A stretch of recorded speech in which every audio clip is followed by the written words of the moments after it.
Hey everybody, happy Tuesday and welcome to Bringing Humanity Together and our Share and Care with Sandy Chernoff.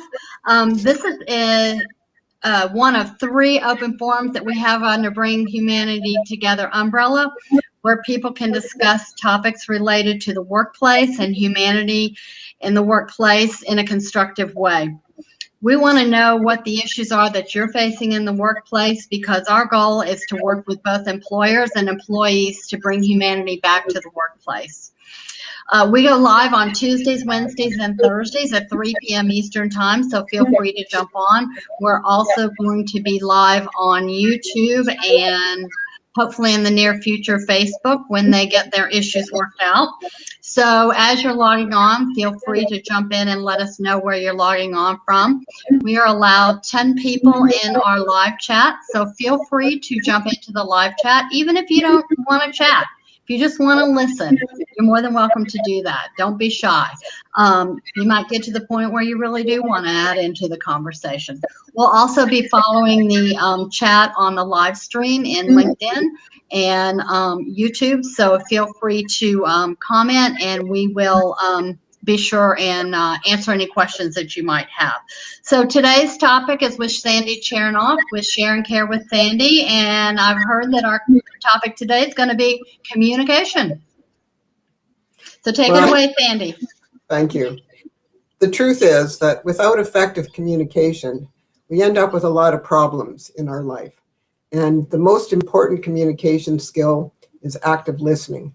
And that's a hard thing to do. And the reason it's difficult is because there are many, many things that can be interfering with our ability to focus and concentrate when we're supposed to be listening. And because we're not mind readers, we don't really know if somebody is actually listening, even though they may be sitting there and looking at you. It doesn't mean that they're listening to you. And the only way to find out if they actually heard the message that you sent to them is if you get some concrete feedback from them to find out, in fact, what they did hear. And asking someone if they understood you is not the right question, because they're always going to say yes, because they don't want you to think that they're stupid or that they weren't paying attention. So that's not the right question to ask. If you are giving directions or instructions to someone, the question to ask before you part ways is, what do you think I expect of you? So that way you'll get some feedback to find out what they heard and what they actually understood, and if they came to the conclusion that you're expecting, because otherwise you're going to be disappointed. You might even be resentful. And this happens because people get confused and there's miscommunication, and it causes a lot of problems, both in our work life and in our personal lives. The same things can happen. So it's very important that people practice active listening and really do concentrate. There are so many things that can be distracting. You can be in a situation where people are walking in and out of the room, where people are having other conversations, where there's construction noise or a lot of traffic noise or a lot of business machines like fax machines and telephones ringing and photocopiers going, things like that. Those are all distracting. It makes it much harder to focus on the conversation that you're supposed to be having when all those things are going on. In addition, somebody can come to a conversation. Maybe they're tired. Maybe they're too hot. Maybe they're too cold. Maybe they're hungry. Maybe they're not feeling well. Maybe they have a problem of their own. And all those issues are going to supersede anything you're going to say. So they're probably not going to get your message. And because, again, we're not mind readers, we don't know what's going on in their mind. When I teach active listening, I actually have a little video that shows a CEO talking to her, it's her key people, her leadership team, if you will. And they're all sitting there looking at her. But in this little video, you get to hear what's going on in their heads, which of course we normally don't get to do. So one guy is sitting there and he's looking at the CEO, and this is what you hear in his head. He's going, oh, gee, that's a really nice scarf that Jessica has on. Next week is my wife's birthday. I better ask her after the meeting where she got that scarf so I can get one for my wife. And then another woman is sitting there holding some kind of a handout. And she's going, oh gosh, why do we always have to go over the same stuff? We do this all the time. So in other words, she's got a wall come down. She's not listening. So even if it's a different stuff, which it probably will be, she's not going to get it because she already decided she's already tuned out. Yeah. Yeah. So, these kinds of things. And again, because we're not mind readers, we don't know what's going on in someone's mind. And so we can't make the assumption, because of course, as I've said many times before, the word assume, if you break it up, it makes an ass out of you and me. So if we make these assumptions, we're going to end up with disappointment because we're not going to get what we want.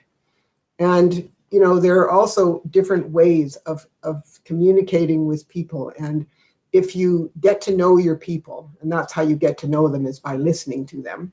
So you can find out what matters to them, what concerns them, what they might really like to do, what their skills are, and what they enjoy. Then you can give them the appropriate jobs and help them to really fulfill their potential. And that way everybody wins. But it's a matter of, you got to pay attention to them so that you can find out what they need. And anybody, even, you don't necessarily even have to be the leader, but people who speak need to speak with clarity and with impact and with influence.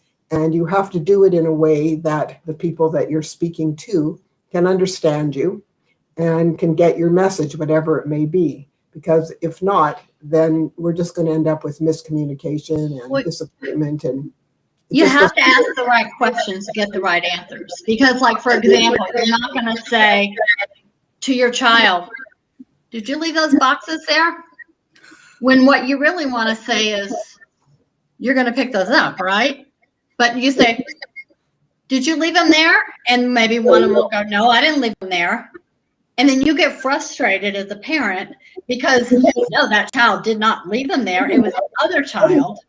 And what you really wanted to do is somebody to pick those things up and take them upstairs, If you ask the right questions, you're going to get the right answers. Exactly. And if somebody isn't clear when someone is giving them directions or instructions, then rather than, ending up probably doing it incorrectly, hello. Hey, Pollyanna. Then the next thing is that ask questions so that you can be clear on what it is that you're supposed to be doing or what it is, you need to understand. Because, some people will do that, but a lot of people don't. They just walk away sort of figuring, well, I'll figure it out somehow, whatever. But of course, that's not really the best way to go. And the other thing that can happen sometimes, particularly at work and particularly to women, is that if we don't stand up for ourselves, then people can take advantage of us. So in other words, we need to be assertive from time to time. We're all sitting here like bobblehead dolls. And the thing is this, that being assertive doesn't mean being aggressive. It means knowing what you want and asking for it in a respectful and nice way. And so it's just a matter of, again, getting the message across that, you're not a carpet, so quit wiping your feet on me. I am a person too, and I am entitled to be respected, just like you expect me to respect you. And it's a matter of letting them know.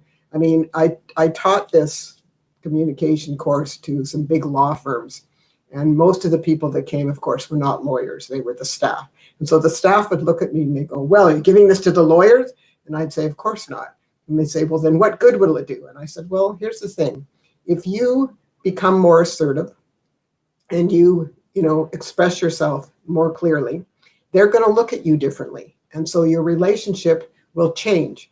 But if you don't, then they will continue to walk all over you and blame you for everything and so on and so forth. So, it doesn't work because, when we're dealing with clients, we know that some clients are a pain in the neck and that there's going to, be problems, but that's not your fault. But if you don't say that, we need to work together on this, you need to help me and, so on and so forth, then you're going to get blamed. So it's a matter of, doing it nicely, but saying that you need some help and asking for some help. And if you do that, then, they're going to feel good. Oh, she needs me to help her, whatever. So it's just a matter of, figuring out some of these things and how to do it. And it doesn't need to be done like a lot of people think that an assertive woman is an aggressive woman. Well, not necessarily, not if it's done nicely. And it can be done in a respectful and honest way. And especially when we know specifically what we're looking for, then we can step back and just make a nice request. And it doesn't need to be an aggressive, nasty thing, because that's only going to turn the person against you more. That doesn't work. So it's just a matter of, figuring out how to deal with people in an appropriate way. And it doesn't matter if it's the same with your kids, Carla. My kids know that I know how to communicate. So, we don't usually have big problems, but they often phone me. In fact, I had a call from my daughter yesterday because she's got a problem in her townhouse now. She has a woman and a man on one side of her, and the neighbor on the other side has the same problem. They have a dog that barks all the time, barks early in the morning, barks late at night. And so these two women who are on either side of this townhouse are very upset. So Elisa phoned me yesterday. She said, well, what can we do? And I said, well, the two of you need to sit down. The communication master call. Yeah. And exactly. And I said, and you need to make an appointment with them and go to them and say that we're sorry to bother you. But here's the thing. Your dog needs to be trained not to bark at other dogs and not to bark at 5 o'clock in the morning and late at night and so on and so forth. And it's training. Hi, Chris. But if you don't train your dog there, ladies. while the dog is a puppy, then it's going to become more difficult to train the dog. So that needs to be taken care of very soon. And my daughter knows that because she's got a puppy, and she's got the dog she has is a very yappy dog. But Elisa has taught her not to bark, and she doesn't bark. So, it's a Pomeranian, but it's a teacup Pomeranian. The dog is this big. Oh, yeah, she's a cutie. Yeah, she's adorable. But, she was very yappy, and Elisa taught her not to do that because it's not appropriate, and it would disturb her neighbors. So that's just something that the dog doesn't do. She gets excited, and when she comes over here, she gets very excited because she's happy to see us and everything, but she doesn't bark. She just jumps up and down. She's really funny. My beagle howls. When he sees the new people, he's like, we've got company, and he's like howling and like he's never had the opportunity. Like, I haven't seen people in decades, and all of a sudden I'm seeing people. So the other thing that we have to do is, especially when we're working in a team, is we have to be accountable. In other words, we have to take responsibility for what we do. And human beings are very imperfect creatures, and mistakes are going to be made. You need to own your mistakes, and you need to fix them. And if you can't fix them on your own, you need to get some help. And there's nothing wrong with asking for help. But it's just a matter of understanding that we've got to own what we do. And if people try to cover it up, because if a team leader finger points and blames and yells at someone when they make a mistake, what's going to happen is they're going to make more mistakes because they're going to be more upset. And then the next time they make a mistake, they're going to cover it up because they don't want the team leader to know, and that's going to cause more problems. So that's not the way to go. It's better if a team leader says, so Carla, looks like we have a little problem here. What do you think happened? Okay, so how do you think we can fix that? We can talk about a number of things. So do you think you can take care of that yourself? But before you go, the next time you're faced with that kind of a problem, what do you think you should do instead of what you did this time so we don't end up with the outcome that we're faced with now? And we can talk about that. Okay, well, you go ahead and you fix this up. And by the way, if you run into any snags or you have any problems, then please come back to me and I will help you. And if a team leader deals with a person in that manner, what's going to happen the next time they have a problem? They're going to come back to the team leader because the team leader was supportive and encouraging and helpful and no finger pointing and blaming and yelling. Because when that happens, everybody feels uncomfortable. Everyone's like walking around on eggshells because they're wondering when they're going to get yelled at. And I'm glad you said that, Sandy, because a friend of mine just recently told me that the biggest thing that's not happening to him is no one is asking. No one's actually saying, please, can you do this for me? Or can you? Or would you be able to do this for me? The things that's actually framed it in a really positive light and everything. To me, I was always taught that we need to ask, not just to tell somebody. And what he just told me on the way home, he's like, my boss told me if I ask you to do something, then you just shut up and do it. And I'm like, Sorry, I shouldn't laugh, Chris. It's a horrible approach. Hey, you can use that as an example, okay? Right. Yeah. Right. An You example know, of if not Hey, to do it. Right. let me talk to him. It fails dramatically in parenting, okay? It doesn't work, and it ain't gonna work in the workplace either. I know. And see, ladies, that's why I mean, when he texted me now, I'm like, oh my God, what is Sandy talking about today? I know it's going to be good. So I think that's the biggest thing that we need to do, not only as leaders, but as people in a team, to just start doing the ask, not just telling. And I want your thoughts on that. I mean, ordering people around never works, Chris. I mean, it's just not the approach for people. It's we're going to do this together. Who would like to do this part of the job? Who Yeah. you know, got the skills to do this? Who would like to do that? You know, whatever. Okay, we still have this part that needs to be covered. Who would like to do that? And, you know, it's not a matter of finger pointing and telling people they have to do this or whatever. It's a matter of laying out what has to be done. And then if you know your team members well and know their skills and what they like to do, then you know who to assign what to. And if there are a few things left over, you can ask if anybody's interested in doing it. And otherwise, you know, you say, you know what, don't worry about it. I'll take care of it. Or maybe they want to do something, but they don't know how to do it. So if they say, hey, we need to get X, Y, and Z done, if you don't know anything about how to do it, I can show you how to do it. And then that way they learn some new skills at the same time in the project. I can do it with you the first time so that you'll have Yeah. an idea of what to do. I think it has a lot to do with the identification of those appropriate people to send those people to. Like if you know your team, you have this amazing team of individuals, you have to know who your key players are to say, this person is really good at this part. This person is very good at this part. So if I want more people to be good at these separate parts, let's just get this person and this person to be the person that we can delegate this instruction to so that your team feels more cohesive.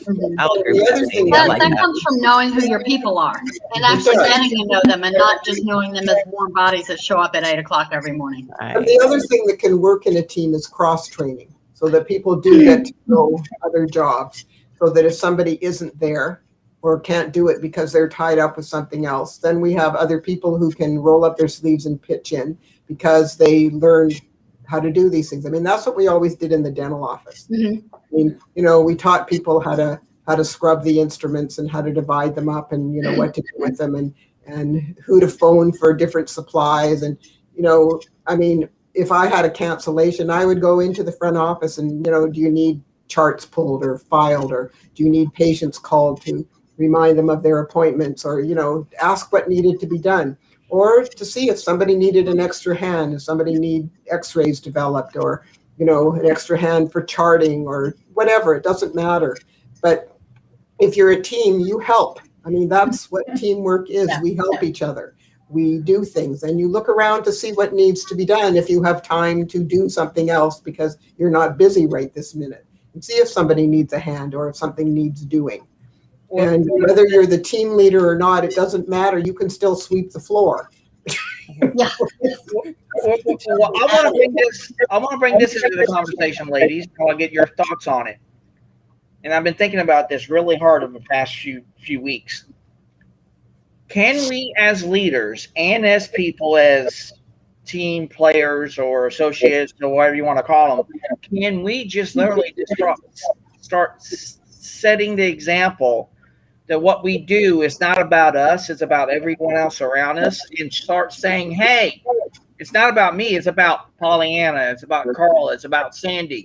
What do you guys think on that? Can we do that very thing that probably is the simplest thing that we can do? Because if we know it, then I think that would be the way forward.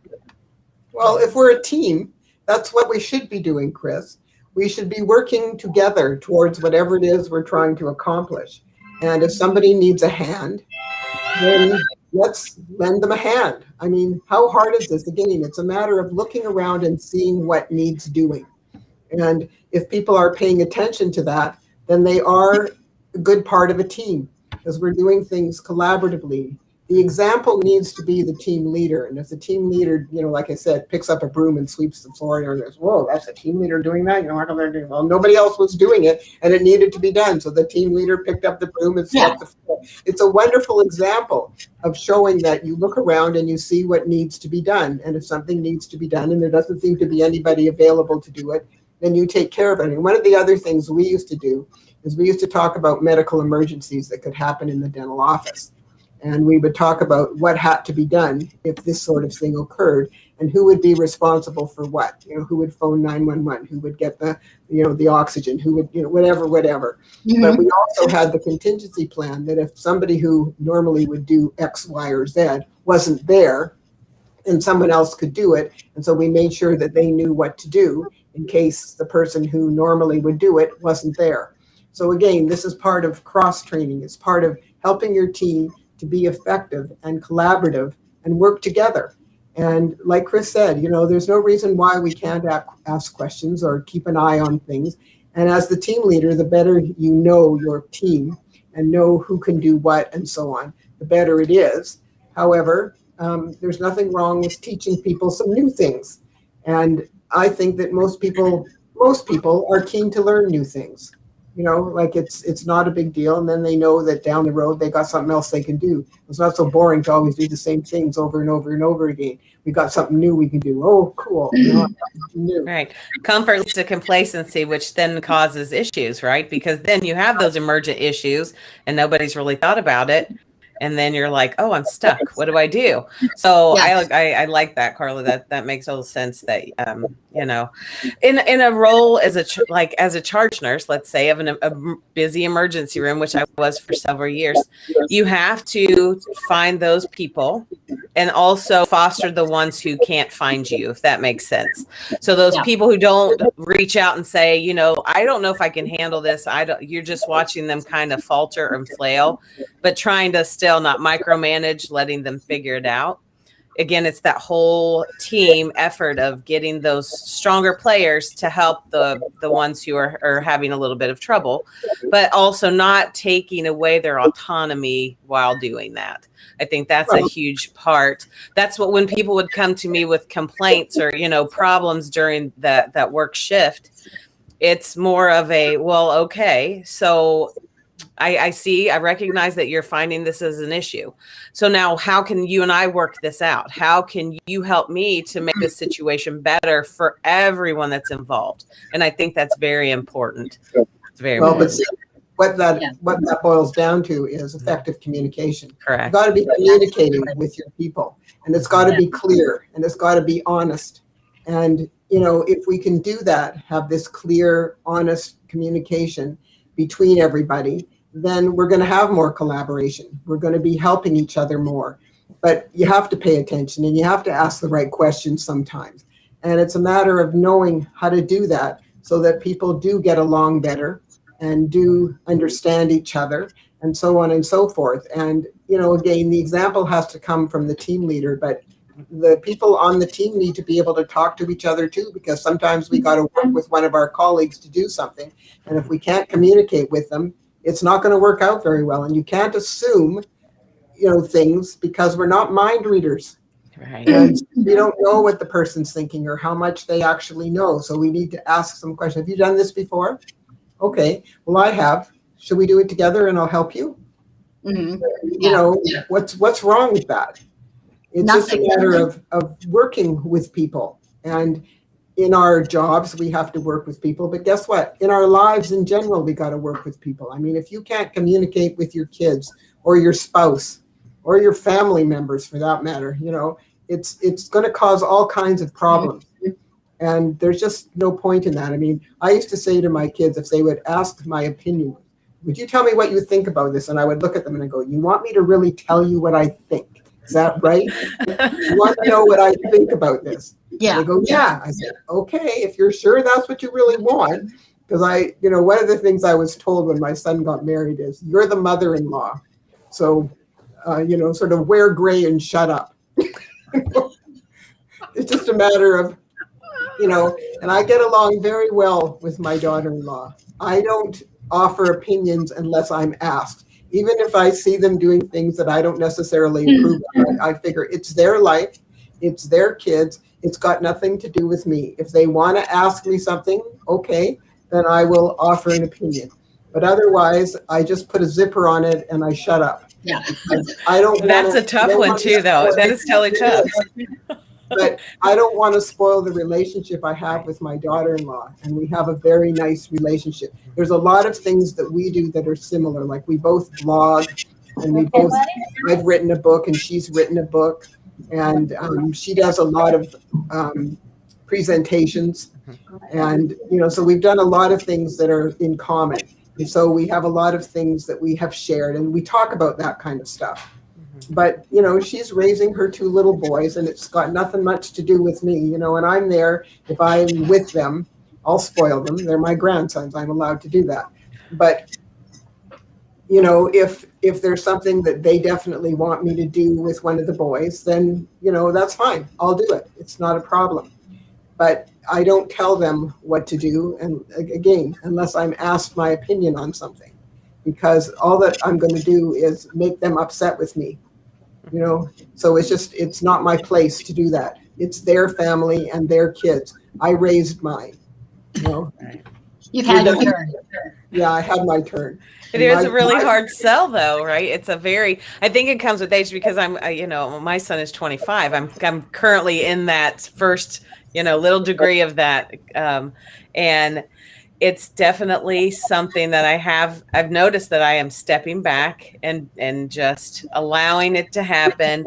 But I'm here in the advisory capacity to which that I wanted to be my whole life. I want to be a mom, a grandma. I want to do all of those things. And so here I am doing that. And it's a tough one. That's a tough one. That's worse than being in charge in the ER. It is tough, but it's a matter of learning how to deal, Right. with them, Right. and deal with them in a way that you don't anger them and Right. just, I mean, Yeah. I always check, even when they ask my opinion. So you really want to know what I think about this? Really? Okay. All right. Yeah. But I mean, my babies now, okay, my little baby is 43 and my big baby is 46. So, Yes. and our 2 grandsons are 8 and 11. Oh, wow. So, it's a whole different stage of life. Yeah.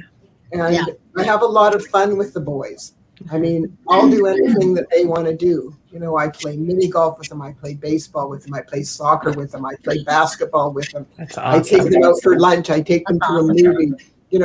I'll ride bikes with them. I mean, I don't care. Whatever they want to do, I'm happy to do.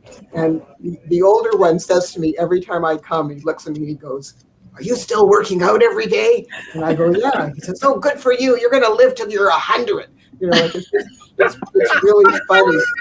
And sometimes they challenge me. Like one day, my son came into the family room and I was doing somersaults with the little guy. My son said, "What are you doing?" And I said, see that on video. Sam wanted to do somersaults. He said, Oh, "Yeah, but you're, and so what?" And then another time, Yale and I were with the boys at a park, and there were girls doing handstands and cartwheels and stuff. So again, my older grandson comes over to me and he says, "Can you do that?" And I said, "Sure." He says, "Show me."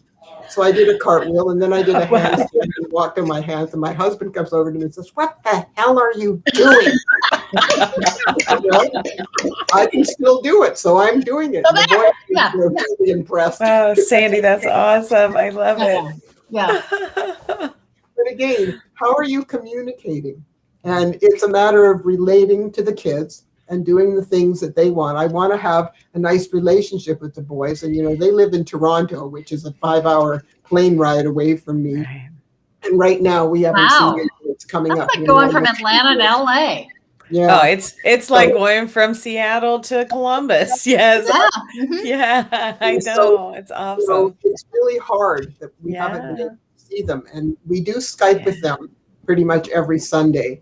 And I actually said to the younger one, a number of weeks ago, and I said, "So Sam, we haven't seen you guys for well over a year." And he looks at me and goes, "We see you every Sunday on Every Skype." Sunday. Yeah. And I said, "Yeah, I know, but it's not the same. I don't get my hugs." Yeah. I mean, I did stuff with them from the time they were little. Again, one of the things that I've always done with them is bake with them. And so when I come, I get big hugs, and they look at me and they go, "What are we going to bake?" Yeah. It's one of the things that we do, because my daughter-in-law grew up with a nanny, and she, doesn't really, she's not very domestic. My son is way more domestic than she is. Mark bakes and he cooks and he does laundry and he cleans. I mean, my daughter-in-law thanks me all the time for how we trained Mark. Well, I knew that he would go away, and who's going to take care of him? He doesn't know how to take care of that kind of himself. stuff. Yeah. So, I taught him how to do all those things. I even taught him how to iron. Hey, my husband irons. My husband does everything. My husband does everything, cooks, literally. And I let him. People go, same. wow. I said, he loves it. I let him do it. I'm not crazy, and the thing is that when the kids were little, we talked about a lot of different things. And, we listened to what they wanted to do and how they wanted to do things. And sometimes it's hard to do this, but you have to let them make mistakes because it's the way they learn. As long as it's something that's not going to hurt them, sometimes you have to step back and let them make a mistake. And then, and then you talk about it with them. So, do you think that was the best thing you should have done? So look what happened. Okay. Yeah. So are you going to do that again? No, I would never do that again, whatever. but if you had told them ahead of time, then they wouldn't have had the lesson to see what the outcome would be for something that they'd done that wasn't necessarily the best way to handle something. There was a friend of mine today that posted something on LinkedIn, and she said something about how we all have regrets in this world, and we regret that we did X, Y, and Z. I said, but you know what? Without them, those regrets are the best lessons to learn from. Absolutely. I mean, mistakes are opportunities to learn. I mean, that's how we learn things. We mess up. Listen, we wouldn't have planes flying in the air if the Wright brothers hadn't made a lot of mistakes. Yeah. I mean, we wouldn't have computers if, the guys that invented them didn't make a lot of mistakes along the way. I mean, it's just how we learn. And, the best way to learn is to try things.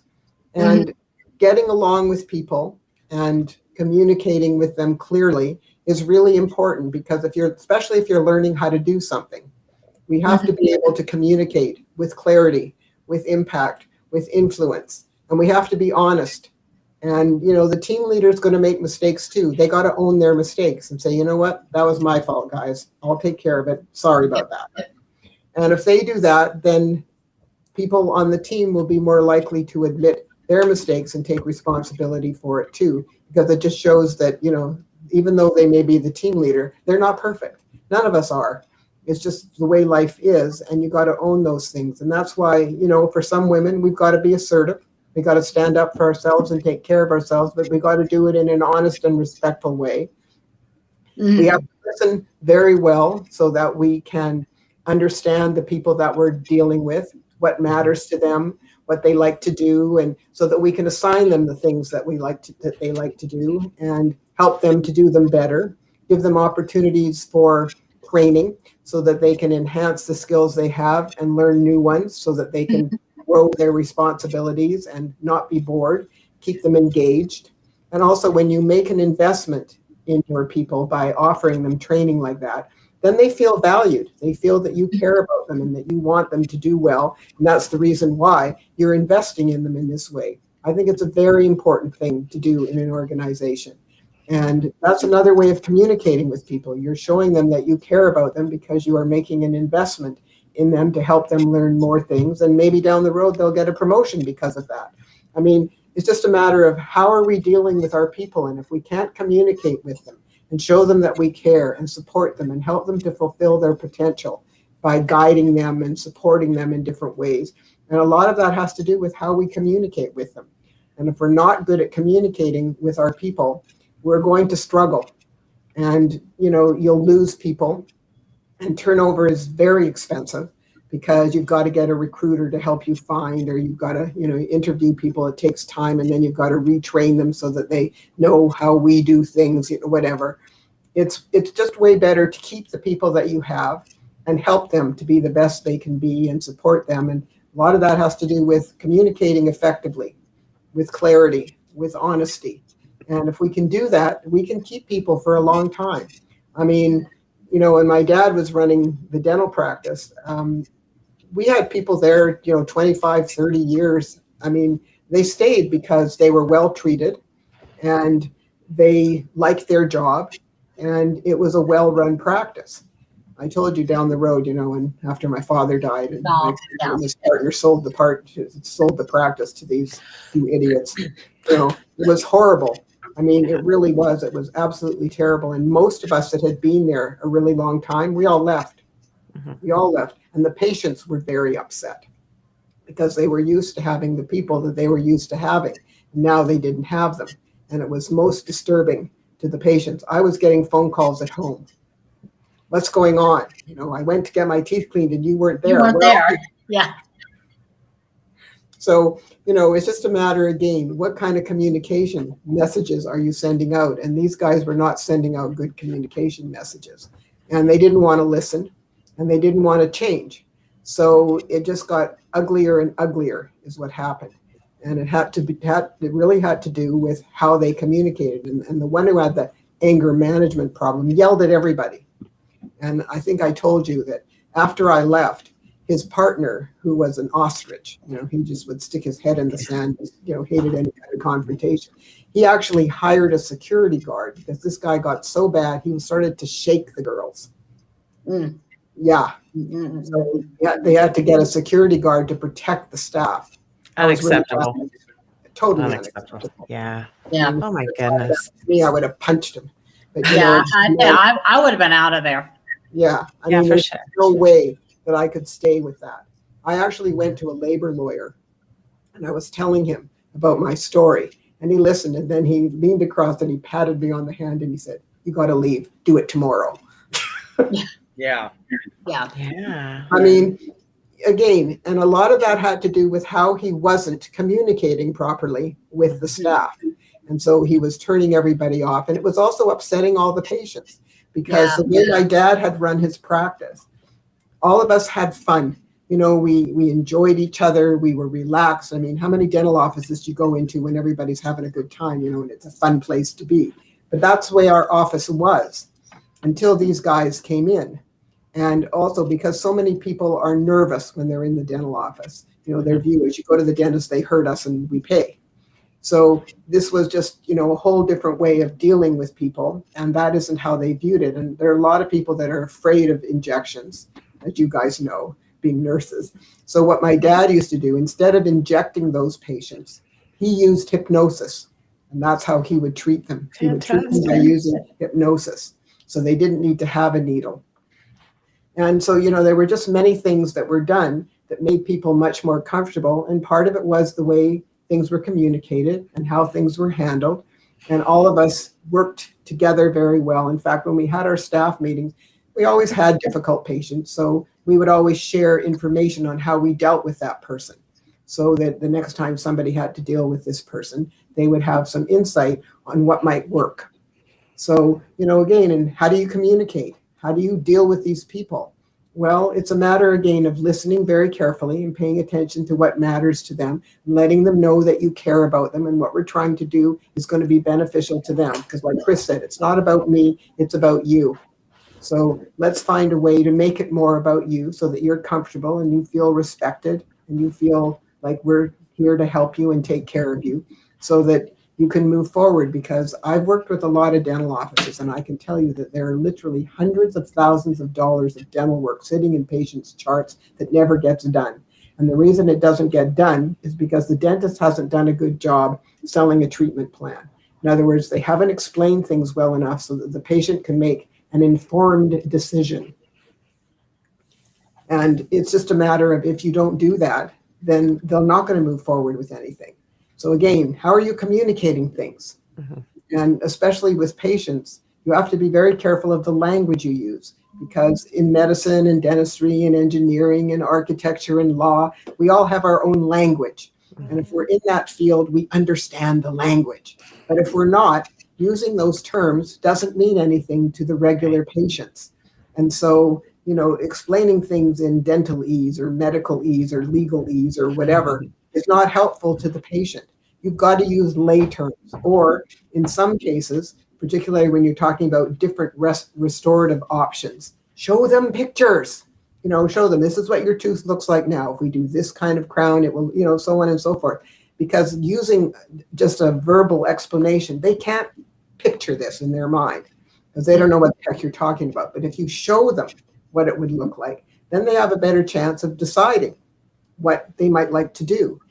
So again, it's a matter of how are you communicating with people? And if you're not doing a good job, then you're not going to be successful, and you're not going to keep your staff.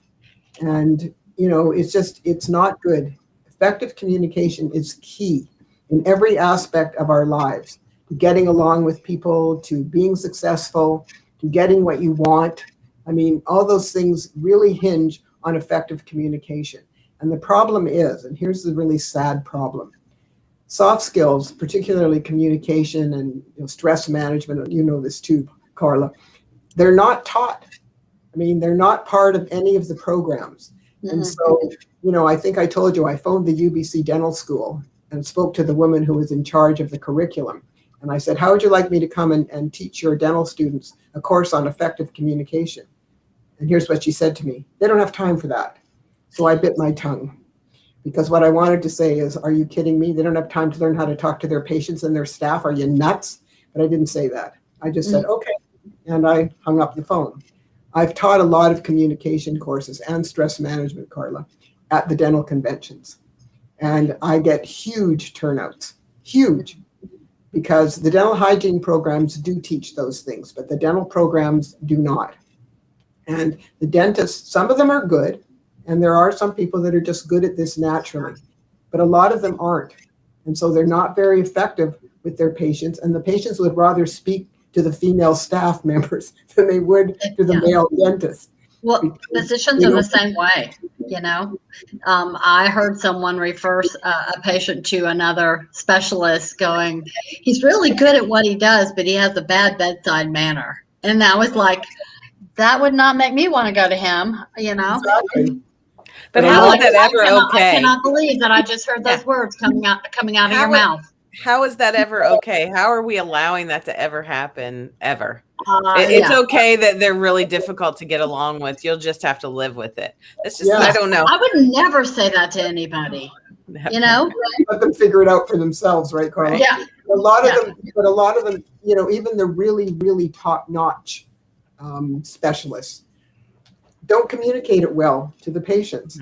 And that's not helpful for the patient. The patient needs to understand what's going on so that they can be comfortable. And if you can't get that message across to them, then, they feel like they don't know what's happening. They don't know what's going on. They don't know what you're really going to do. And I think that's wrong. I really do. I think people can get comfortable if you explain to them in lay terms what's going to happen so that they have an understanding of what's going on.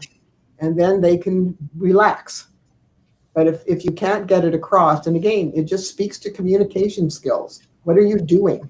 Yeah. I mean, I often would say to people, well, if I talk to you about carious lesions or calcareous deposits or purulent exudate, and they kind of look at me and they go, what? I said, right, exactly.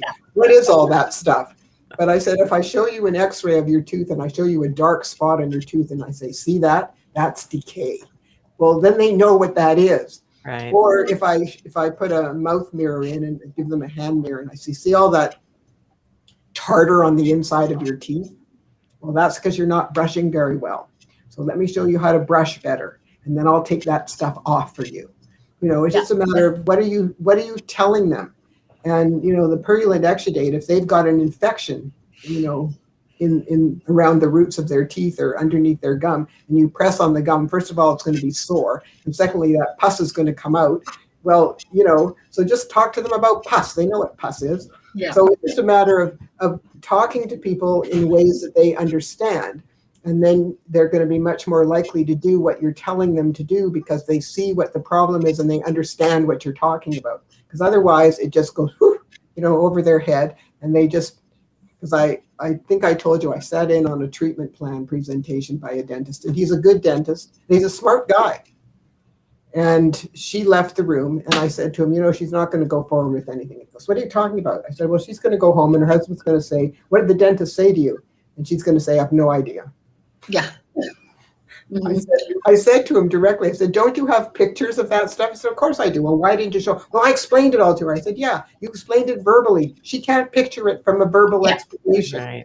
You got to show her pictures. She said, well, why didn't you interrupt me? I said, I'm not interrupting you in the middle of a presentation with a patient. I mean, what kind of... Do you really want me to interrupt you in front of a patient? I don't think so. I don't think you want that. No.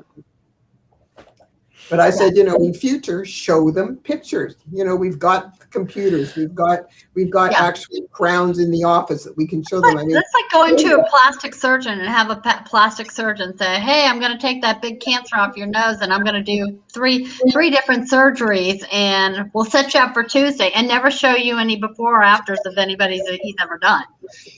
To give you any confidence that he's any good, Exactly. But hey, I told you about it. Yeah, I'm going home now. I'm never coming back. Yeah. I mean, it doesn't instill confidence. It doesn't make you comfortable. And, particularly for medical and dental things, but even for engineering things, or, if you're building a house or whatever, these kinds of things, you got to know what you're getting into. You've got to be able to see what it is that the result is going to be, because with a lot of this stuff, for most of us who don't have the background, you can't picture it from a verbal description. It doesn't work. You can know all the big words and spew them out and lose people, or you can show them that you care. Say, hey, you gotta make sure you're brushing your teeth because otherwise you're gonna have pericarditis, which is an inflammation around the heart, and have this huge infection. And I don't want you to have that. Exactly. And, especially when you know the medical history of the patient, Carla. Yeah. And that was something that we reviewed all the time. And I told you that I had a friend who was actually a candidate for a heart transplant. And Jim wasn't good at taking care of his mouth. And so one day that he came in, I finally said to him, I said, Jim, we really got to talk turkey now. That's what he's talking about. I said, well, I got to tell you something. There are like 350 different kinds of organisms that live in your mouth. And some of them are pretty darn nasty. And if you're swallowing them, what they do is they look for a weak place in your body. And right now, your weak spot is your heart. And the last thing you need is an infection in the lining of your heart. Because first of all, it's very hard to treat. And secondly, you're waiting for surgery. This is not a good way to be going. So you've got to start, brushing and flossing basically. You better show me how to do that again.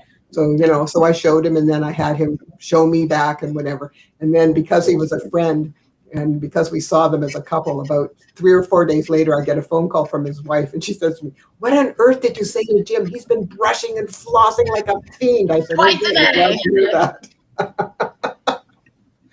Well, you've got to press the right buttons. I mean, I'm sorry. And that's why you have to get to know your patients, or you have to get to know the people that you work with. So you know what buttons to press to get them to pay attention and to help them move forward. And if you can do that, then you're going to help them to be the best they can be, because you're going to be getting things across to them that are important. And then they will actually do it, because otherwise they won't. If they don't clearly understand things, it's not going to happen. So it needs to be explained in a way that makes sense to them and that they clearly understand it. And as I said earlier, some people will ask questions. Some people will, but a lot of people won't. Because they think, well, they're going to think I'm stupid, that I don't know what they're talking about, whatever. So they won't ask questions, and they just walk away thinking, well, maybe I'll be able to figure it out. And then usually they can't. So first of all, you got to watch people. If they look confused, then you got to step back and explain things in a different way. But also it's a matter of, again, getting to know your people, the people that you work with. The better you know them, the more successful everybody's going to be with each other. Because as a team, we want to know each other and help each other and be able to work together collaboratively on things. And if we haven't listened to each other to get to know one another, it's not going to happen. And if we're not able to speak to each other with clarity and, with influence and impact in ways that people actually get what you're talking about, and so that we can work together effectively, what are you doing? I mean, it's just not helpful. And that's why it's such a cornerstone to what we do. And it should be in everybody's life. Because again, yes, it's very important at work, no question about that. But it's also important at home with your family. And it's important if you do volunteer work. because you've got to deal with other people. And, you know, a lot of times you're asking for money and you're asking for people to help out with things. And, you know, if you don't do it in a way that makes them comfortable and makes them feel good, why would they help you? So it's just a matter of understanding that we have to have good communication skills if we're going to be successful in our business and if we're going to have a good life, because it's just the key to everything. And so many people aren't good at it, and that's why they struggle. I think there's a also, sorry to interrupt you, Sandy, Okay. but you know, we can never help how people perceive what we're saying, and that makes it a little bit difficult, because I've had the instance of, you know, you go through the whole thing explaining to a patient, this is your option, this is your option, this is your option. And I've gotten feedback back through things like press gaining, that sort of thing, that'll say, well, that nurse practitioner didn't tell me anything. She told me 6 things and I don't know which one of those to pick. I just wanted her to tell me what to do. So I think finding out, like, that communication piece. Do you want me to tell you what you need, what I think I want? Or are you the type of person that I need to tell you that you have this option or that option? You know, how can we come together as a whole to make sure that everybody in the situation is well informed and also getting what they need out of that relationship, whether it be, you know, medical provider, business, you know, professional, whomever that would be. It's really that hard sell of trying to figure out how to communicate to a million different types of people. You know, everybody, like you were saying, some people learn visually, some people don't learn visually, some people learn by speaking, by writing, by doing. You have to take in all that into consideration. But if that person is not willing to meet you halfway, then there's an issue. And that's something that you have to start to deal with. And I really appreciate that thought. Yeah. Yeah. Well, I had a friend of mine that I was with last week, ended up with a breast biopsy, and she's already had cancer on one breast and had surgery. And so, you know, she was kind of like chalking options to say, okay, so if this turns out to be positive, what are my options? And the surgeon just said, we're just going to do a mastectomy on the other side. And so she was like, well, that's kind of drastic. You know, I want to know the points in between. What are the benefits or the negative parts of whether we do like a lumpectomy and radiation, or you know, a lumpectomy and chemo versus a complete mastectomy, you know? And so she's just like, oh, well, we'll just discuss that when you get the biopsy reports back. But she dropped that bomb on her, like, well, we'll just take the other breast off. And she's like, whoa. And I was in her going, whoa. When I was diagnosed, I had, because my mother died of breast cancer. My sister had a mastectomy like 25 years ago. And I was just waiting for my turn. Okay. So, and I go for, you know, for a mammogram every year. So I went and they found something.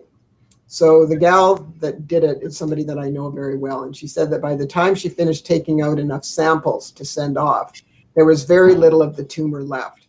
So she inserted a titanium clip so that the surgeon would be able to find the rest of it. But then I went to see the surgeon. And my sister actually came with me. It was the same surgeon that did her, you know, 20 odd years ago. And so she sets me down. She says, well, I have the results of your biopsy here. And I have, you know, the information that the radiologist and told me and everything. And she said, here's what I can offer you. You can have a single mastectomy. You can have a double mastectomy, or you can have a lumpectomy with radiation. So I looked at her and I said, well, if it's okay with you, I'll go with door number 3. Yeah. So she laughed. And she said, well, I have to offer you those other more drastic options because some people are not comfortable unless they know that it's, you know, the possibility of a return is completely eradicated. But she said, judging from the fact that it's the same kind of tumor that your sister had, and, you know, since we did the mastectomy, and the reason that Lynn had to have a mastectomy is she had multiple sites. Mm-hmm. So they were going to be cutting her all up anyway. So they just figured they would just take it off.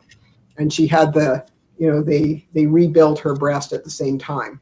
Mm-hmm. But she said, you know, yours is so small. I'm pretty sure I can get a clear margin around it. I will take some nodes out from under your arm just to make sure it hasn't metastasized. Yeah. And we'll go on from there. So I said, well, I'm fine with that. We're good. So that's what I had.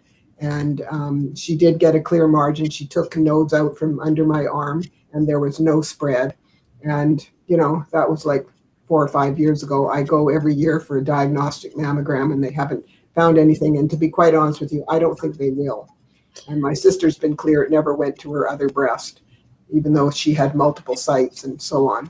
Mm-hmm. So, you know, it's just a matter of what are you doing? But I mean, I had enough background to know what she was talking about. So, and she knew Right. that.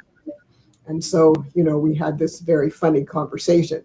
But it's just a matter of, yes, you know, people have to know what they're talking about in terms of what can happen to them, or they don't want to deal with it. And Right. matter, yeah. I mean, so you have to be able to communicate with your people, whether it's a patient or it's a colleague or it's a family member. You have to be able to communicate in a way, and it's like you said, you have to know how what you are saying is being perceived by those around you. So it's a matter of watching them, because it isn't just the verbal communication, it's sometimes the non-verbal communication. So do they look confused? Are they looking concerned? Are they looking upset? Are they looking, you know, like what's going on here? And if we pay attention to that, you can stop yourself and you can say, you know what, you're looking a little confused, Carla. Do I need to back this up? Yeah. I need to explain something a little bit better, or show you a picture, or, you know, what would you prefer? And that way, you know, you're communicating more effectively, and you'll come to a conclusion with the person so that they will understand what the heck you're talking about. And We got to know where they're at. Yeah. Exactly. But sometimes if you're not paying attention, you won't notice that, you know, they're not getting it. And you'll just walk away thinking, yeah, well, I fulfilled my part. I told them what I wanted, you know, we're done here. Well, you're not. And that's the thing that people need to pay attention to. And a lot of times they don't. I think I told you that I worked with a manager at the Bank of Montreal, and he had no idea that he was offending most of the female tellers. And it's because he wasn't paying attention. And I told him the first time I met with him, I said, you know what, you're going to have to start doing something that is not very intuitive to a man. And he looks at me and he goes, what are you talking about? And I said, you're going to have to start paying attention to the nonverbal messaging these women are sending you. What does that mean? And I said, well, when you say something to them, you've got to look at them. What is the look on their face? How are they standing? Are they looking uncomfortable? Because if they are, you need to stop and say, I am so sorry. What did I just do that offended you? Please tell me so that I don't repeat it. He said, really? I said, yeah. But here was an East Indian man who, you know, grew up in a very patriarchal society. Women, you know, are not very important in their society. And I told him, I said, I understand why this has happened to you. But I said, it's very different here in Canada. And so you need to, you're mainly working with women, you need to pay attention and communicate with them more effectively. So, you know, I gave him some other strategies. And then I told him this, I said, here's what we're going to do. In 3 weeks, I'm going to call you. But if between then and now you have a question, here's my card, you give me a shout. Well, he didn't call me. So I phoned him in 3 weeks. I said, so how's it going? He said, you know what? The whole atmosphere in the bank has changed. I said, good for you. He said, oh no, thank you so much. And he said, and you know what else? It even works at home. I love that. So funny. I love that. So it's just a matter of, again, what kind of communication are you using? And it wasn't until I had him step back. He wanted to fix this. I mean, that's like 90% of the problem. He wanted to fix it. So I knew that he was going to do the things that we talked about. And of course he did. And HR called me and said they'd had no more complaints from the staff. Well, that's And nice. so, yeah. So, you know, it's just a matter of what are we doing? And if we're not communicating effectively, we're going to have trouble. We're going to have trouble, you know, wherever we are. And so it is so, so important. And that's why if people don't know how to do it, they need to take some courses. And so companies where they've got these issues, it would be good to bring in a soft skills trainer and run some communication courses so that they have a better idea of how to be effective when they are communicating with their colleagues, with their customers, with their team leader, you know, whatever. It's just a matter of learning the techniques that make it more effective. And it's not rocket science. It's not that hard. And if people want to fix this, there's no reason why they can't learn how. I mean, For sure. Reason. Yeah, And take it home and use it at home. exactly. There's nothing wrong with that. So it's just a matter of, what are we doing? And if we can be effective, both at work and at home, our lives are going to be much better. It just is what it is. So it's a hugely important part of working in business and working as a volunteer, and even just managing your family. People who don't communicate well have a lot of problems. They're just, all kinds of miscommunication and confusion and all sorts of things that cause us disappointment and resentment. And who needs that kind of stuff? We don't need it. Nobody. So it's just a matter of paying attention and doing it well. And if we can do that, we will have far fewer issues to deal with. Far fewer. Whether it be at work, at home, or anywhere. Anywhere. Yeah, for sure. I mean, so what would your call to action be, Sandy, for everybody to take away from this? We love our call to action every week for someone to have something good to take home to try and change. The most important thing is to start actively listening, to really be paying attention to people. And if you're not clear on what they're asking you to do, ask more questions. Ask them to explain it to you in a different way. And it's a matter of understanding that this is not that hard, but we need to know what to do. And so if you don't know what to do and you feel that you need some help, then you need to either get a coach or go to a class. And there are classes available and there are coaches available. And it's just a matter of picking up the skills. It's not that difficult. It's really not. It's just a matter of knowing what to do and then starting to practice it so it becomes what you do. But it's like, even when I do managerial training programs, the cornerstone, I always start with effective communication. Always. It's always the first thing I start there. Yep. I mean, it's the cornerstone. So, same thing with team management. Always got to talk about communication, because if you're managing a team, you've got to communicate with them well, or you're not going to be successful. So it's a matter of understanding what is the most important thing. And in business and in volunteerism and in our lives, the most important thing we can do well is communicate. If we can that, we win. So it's a matter of just, thinking about some of the problems that we run into. Is it because we're not communicating very well? And if so, we need to be paying more attention and watching the faces and figuring out what to do so that we can be more effective and not cause so many problems. Because it does cause so many problems, is poor communication. And unfortunately, as I said, it's not taught that much, which is really a shame. I think from my perspective, it should be the part of every single program, whether you're in business school or nursing or dental hygiene or dentistry or medicine or engineering or architecture or law. I don't care what you're in. You got to deal with people. I mean, again, name me an industry that doesn't have people. Mm-hmm. Yep. If you got to talk to them, you got to deal with them. And if you don't know how to do that, you're going to have problems. Right. It just is what it is. I mean, I've worked with one of the big groups I have in my client list is construction companies. I work a lot in the construction industry. And, it's mostly guys. There are women, but it's mostly guys. And they're very good at what they do, but they're not very good at communicating with each other. So it's a problem.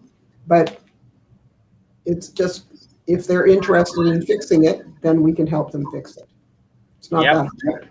Absolutely, we will. So ladies, I'm so thankful and honored, and thank you, Carla, for taking the lead today. And because I ran late from work today, I apologize. We'll do it again. I'm sure. So we appreciate you guys so much, and we got things to talk about. We'll say that. So we got things to discuss, definitely offline. So great things are coming. So thank you all, and thank you for. And today, just want to throw this out there.